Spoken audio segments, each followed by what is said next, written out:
often reflect shifts in cultural, social, psychological, or economic behavior within global society. Marami pong mga halimbawa.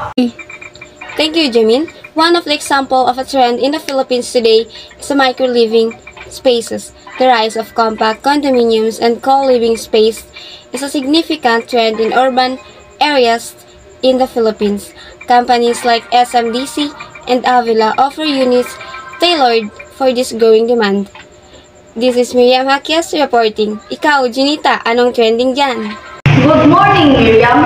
The trending today is sustainable fashion. Many Filipinos are embracing eco-friendly and sustainable fashion. Local brands like Rock to Riches and Pinya Clothing are creating stylish pieces made from upcycled materials or traditional Filipino fabrics like pinya and abaca. Thrift shopping or okay-okay is also booming as people prioritize and sustainable clothing.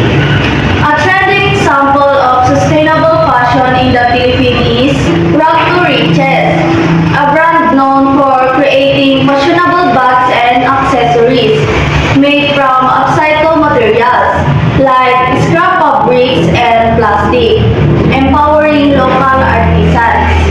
Another example is Pinya Clothing, which produces high-end fashion pieces crafted from pinya fabric, a traditional Filipino textile made from pineapple leaves.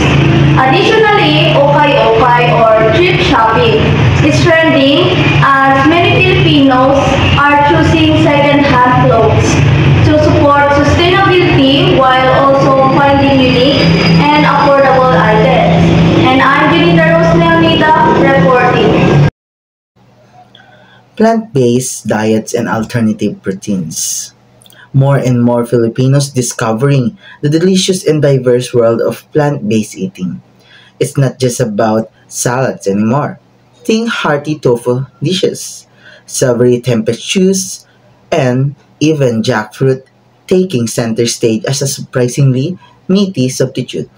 Restaurants and fast food chains like Shakey's with their vegan bites or Jollibee's plant-based burger are introducing alternative protein dishes to cater a health-conscious consumers.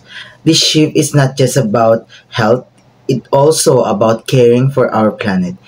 Many believe that plant-based diets can help reduce the risk of diseases and lower our carbon footprint.